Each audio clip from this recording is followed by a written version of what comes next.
time is an exercise. We're like crazy today. I took a look to Denny's one day on Friday. She was a camera off of that.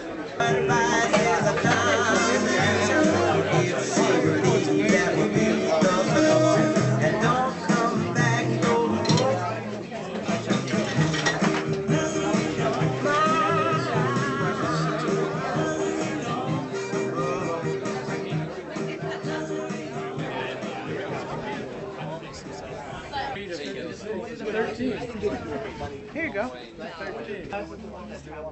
That's what everybody can. Did you get paid? Yeah. Well, that was even funnier. Did you have to keep the gun? It was never made open. Open day. Mind your way. For what them sad. Mind your way.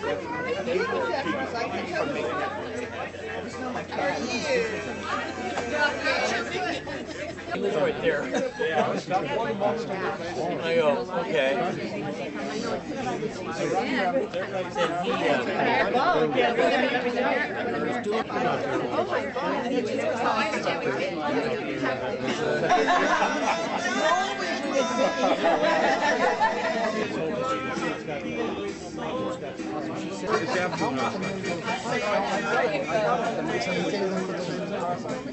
I want to thank everybody for coming to remember our great friend Carl that we all sorely miss, and we wouldn't all be together if it wasn't for him probably bringing everybody together, and we all know each other through him. So I'd like to take this opportunity for everybody to maybe get up if anybody has anything to say, remember Carl, or a story, something fond memory you have, or anything that was important to you about him, and maybe we can say it at this time. We're going to record it and send this over to Australia so Lorna and the folks over there can view this as well.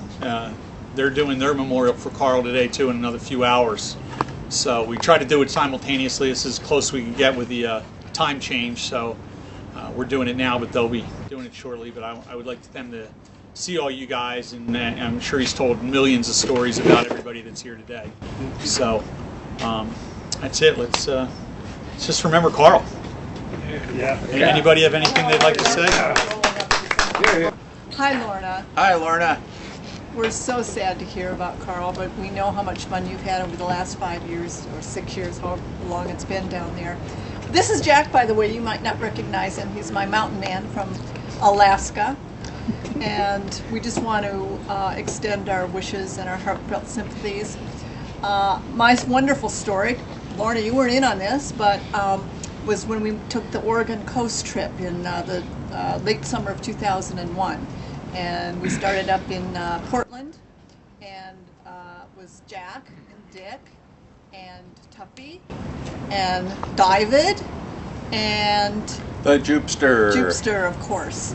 And we started in Portland, and they drove over, or rode their bikes over to Tillamook, and I had the very difficult task of driving the Suburban about 60 miles a day, making the stops and staying at motels so the guys would join me there. It was very difficult for me because I had to fill my time with shopping and touring lighthouses and walking Jasmine on the beach. But I have very fond memories of Tuffy. He always came in with a big smile and ready to hit the jacuzzi. So goodbye, Lorna, to you, and keep in touch with me about the dog show stuff. We are retiring Dory right now.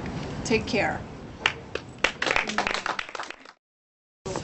oh, Lorna.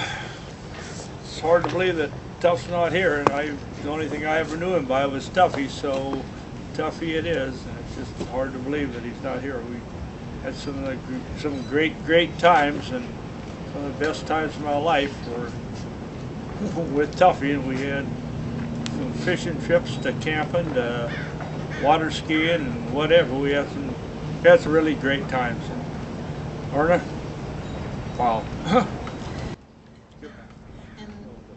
Tuffy being our son Donnie's unofficial godfather, and calling him Christmas night, come help us put a bicycle together. And he comes, closing the shop, I'll be down there after 11. So we've got pictures of Rich and Duffy working on the bicycle in the living room, trying to put it all together so Santa Claus could deliver it in the morning. Miss you, Lorna. Take care.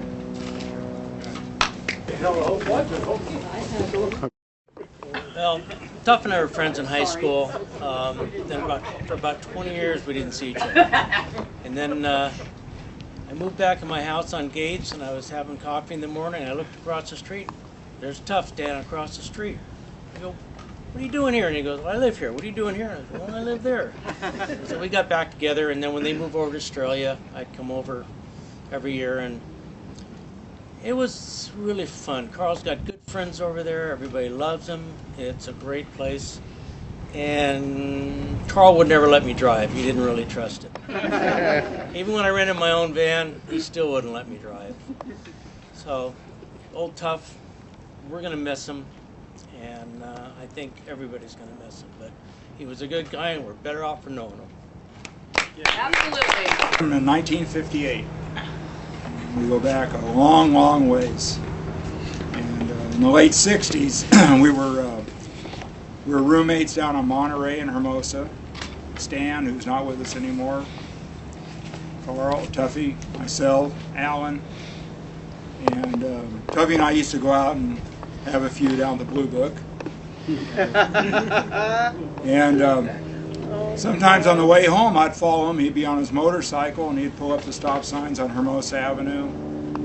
And he couldn't quite reach the ground, so the bike would fall over. If I'd put it in park, I'd jump out, lift the bike up, he'd get on it. We'd go down the next stop sign. Yeah, we did this all the way home.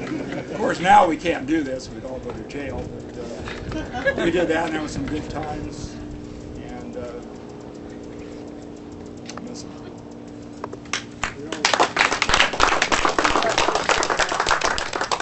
Lorna.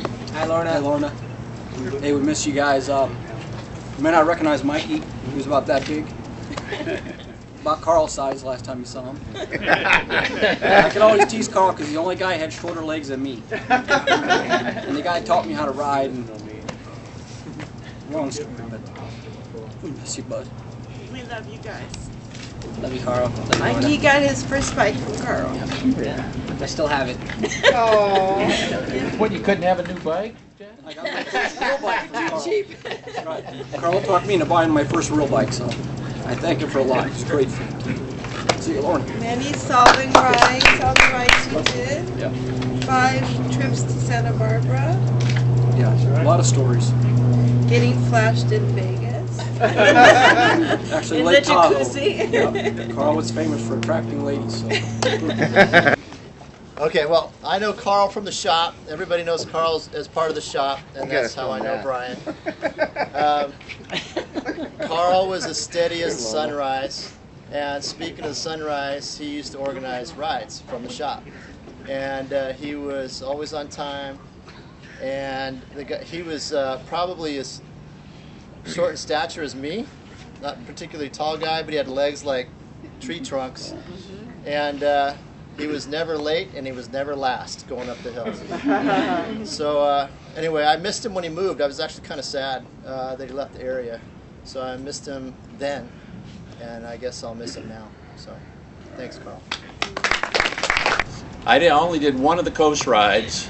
I did the Oregon ride, and he managed to cover the entire coast from Oregon down.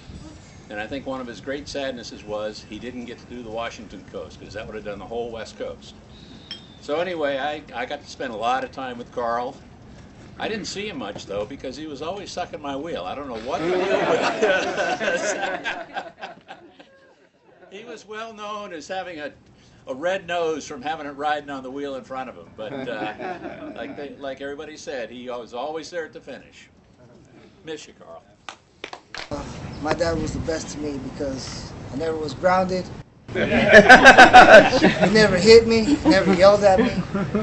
You know, can't much more than that, you know what I mean? He's been a great person to me. It's my dad, you know.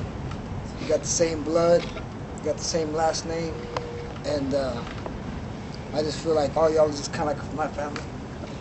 That we are.